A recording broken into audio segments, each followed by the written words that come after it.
Hello, नमस्कार। एक बार फिर आप सभी अतिथि शिक्षक भाइयों बहनों का मैं आपके अपने यूट्यूब चैनल फिजिक्स की आत्मा पर आपका हार्दिक स्वागत करता हूं।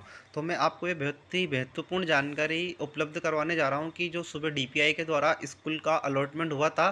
तो स्कूल अलॉटमेंट के बाद बहुत सारे अतिथि शिक्षक भाइयों बहनों को इस समस्या का सामना करना पड़ रहा था कि वो अपना स्कूल देख नहीं पा रहे थे।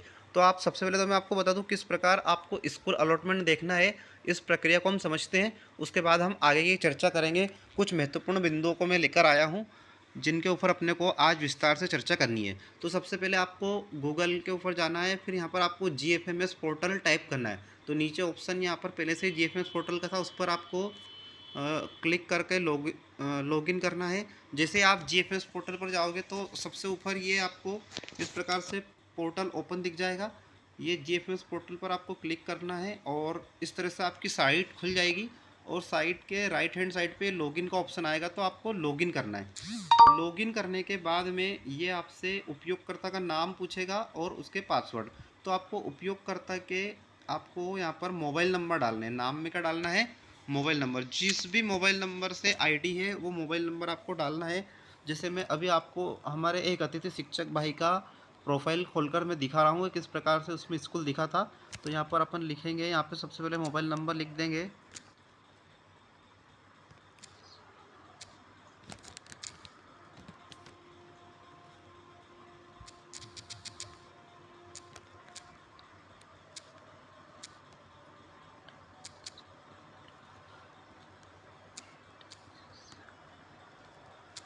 तो सबसे पहले मैंने उनका मोबाइल नंबर लिख दिया है, फिर आपको पासवर्ड लिखना है। तो जो भी पासवर्ड मिला है वो अच्छे से आपको सही से लिखना है, वरना आपका ये ओपन नहीं होगा।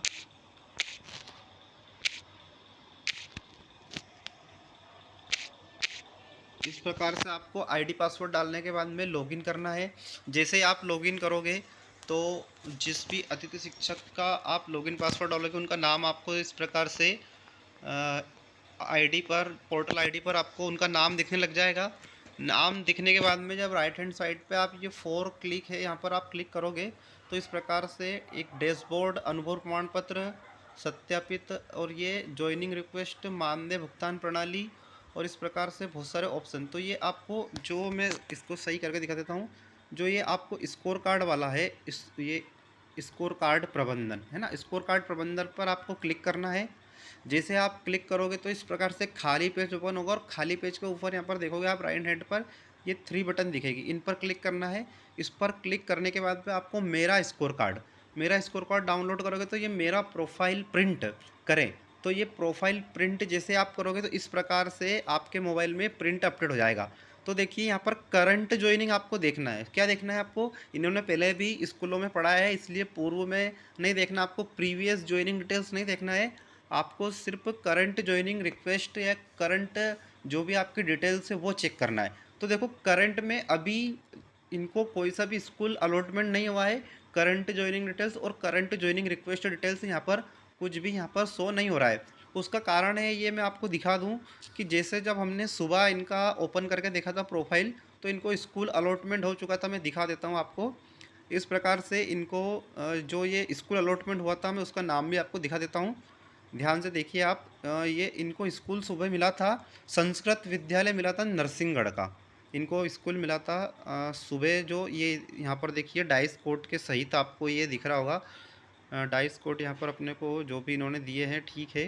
ये डाइस कोड के साथ में ये डाइस कोड दिए हैं। और ये स्कूल अलॉटमेंट हुआ था नरसिंहगढ़ का संस्कृत वाला, है ना। और SS1 फिजिक्स से इनको मिला था। इनके पैनल का नाम भी यहाँ पर दिया है, SS1 फिजिक्स में इनको मिला था। तो अब ये क्या है कि जैसे अभी हम शाम को पोर्टल ओपन कर रहे हैं तो इनका स्कूल दिखना बंद हो गया है।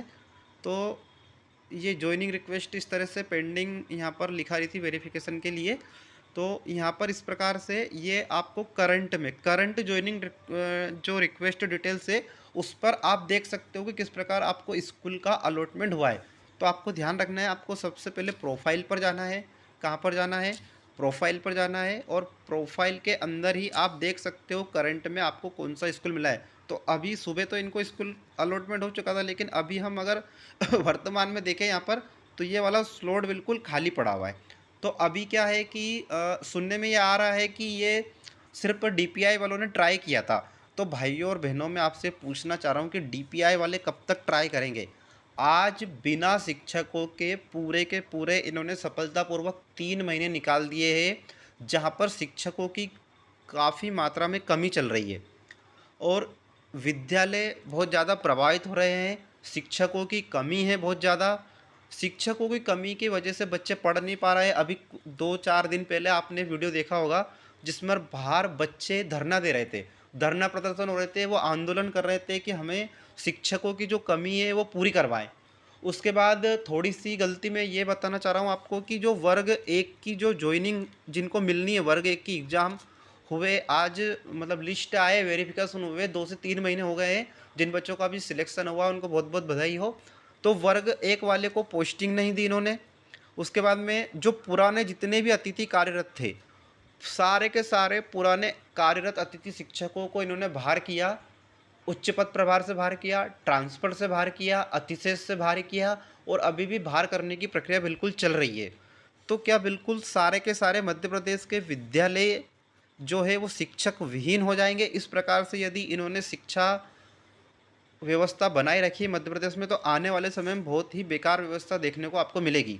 तो अक्टूबर भी आपको पता है लगभग, आज यहाँ पर अक्टूबर 9 अक्टूबर हो गई है, कल 10 अक्टूबर हो जाएगी। अक्टूबर भी लगभग ये आधा से ज़्यादा निकाल देंगे। तो मध्य प्रदेश ऐसा पहला राज्य अपना बन गया है जिसने सफलतापूर्वक बच्चों के 3.5 महीने से ज़्यादा खराब कर दिए। और फिर ये पूछेंगे कि रिजल्ट कम क्यों गया, 30% रिजल्ट क्यों दिया आपने, उस चक्कर में बाहर करेंगे। इस बार भी 30% वाले अतिथि शिक्षकों की ज्वाइनिंग नहीं हुई है जो पूर्व से कार्यरत थे। बहुत सारे जो शॉर्ट टर्म्स वाले अतिथि शिक्षक थे उनकी भी ज्वाइनिंग नहीं है। तो शॉर्ट टर्म वालों के लिए तो फ़ायदा है कि चलो अब उनको कुछ ना कुछ मिल जाएगा। और जो अतिथि शिक्षक भाइयों बहनों के जो 25 नंबर डिलीट किए हैं, उनके अभी 25 नंबर डिलीट करने के बाद में ये कहा गया था कि 10 नंबर जुड़ेंगे। तो 10 नंबर अनुभव के नहीं जुड़े, तो अनुभव वाले अतिथि शिक्षक सभी बाहर हो गए। लगभग जिनको 10 से 15 सालों का अनुभव है उन अतिथि शिक्षकों को भी स्कूल का अलॉटमेंट नहीं हुआ है, जो कि ये भी बहुत ही खराब व्यवस्था इसको हम कहेंगे। क्योंकि जिन व्यक्ति को 15 साल हो गए पढ़ाते पढ़ाते, उन्होंने अपना पूरा जीवन दे दिया, उनको भी स्कूल का अलॉटमेंट नहीं हुआ है। तो अभी डीपीआई में बात चल रही है कि जल्द से जल्द इनके 10 नंबर जोड़े जाए। तो 10 वर्ष पढ़ाने के आपको, एक वर्ष के हिसाब से 10 मतलब 100 नंबर आपको विद्यालय में पढ़ाने के अधिकतम मिलेंगे, अधिकतम 100 नंबर आपको मिलेंगे। तो उसके बाद ही यहाँ पर सभी साथियों को स्कूल अलॉटमेंट होगा। तो जिनको स्कूल अलॉटमेंट हुआ है, जिनको स्कूल अलॉटमेंट नहीं हुआ है, उनको चिंता करने की आवश्यकता बिल्कुल भी नहीं है। वापस से एक निर्देश जारी करेगी डीपीआई, उसके बाद आप सभी आपका विद्यालय इस प्रकार से देख सकते हैं। तो ये काफ़ी महत्वपूर्ण जानकारी मैं आपके लिए लाया था। और बात रही हमारे आंदोलन, वो तो चलते रहेंगे। जो आंदोलन अभी अतिथि शिक्षक कर रहे हैं बहुत अच्छी तरीके से कर रहे हैं, सभी मीडिया और विपक्ष पार्टियां उनका साथ दे रही है। तो हमारे जो मामा जिन्होंने घोषणावीर हम कहते हैं, वो घोषणा करके चले गए और अभी तक उनकी घोषणाएं अधूरी हुई है। अतिथि शिक्षक जल्द से जल्द चाहे कि महापंचायत की घोषणाओं को पूरा करवाएं, ताकि जितने भी अतिथि शिक्षक बीच सत्र में बाहर हो रहे हैं वो अनुबंध करवा कर उनका बीच सत्र में से बाहर होना रुकवाया जाए। तो कहीं ना कहीं ये भी बहुत निराशा की बात है कि इतने महीने बीत जाने के बाद भी अतिथि शिक्षकों को विद्यालय नहीं मिल रहा है, बीच सत्र में बाहर होना पड़ रहा है और बहुत सारी समस्याओं का सामना करना पड़ रहा है। तो जल्द से जल्द हम डीपीआई वालों से, हमारे जितने भी अध्यक्ष वगैरह, उनसे विनम्र निवेदन करना चाहेंगे कि जल्द से जल्द इन समस्याओं का समाधान किया जाए। सरकार को भी इस तरफ देखना है और डीपीआई के अधिकारियों को भी इस तरफ देखना है कि किस प्रकार से हमने व्यवस्था बिगाड़ रखी है। पिछले जो 2 अक्टूबर को जब हमने आंदोलन किया था, तो लाइट बंद करके बहुत बुरी तरीके से अतिथि शिक्षक भाइयों बहनों को पीटा गया था, जिसका वीडियो आप सभी ने देखा होगा। यदि नहीं देखा है तो मैं उस पर भी आपको वीडियो बनाकर उपलब्ध करवा दूंगा। तो ओके, जय हिंद, जय भारत, जय भारत, सभी साथियों को नमस्कार।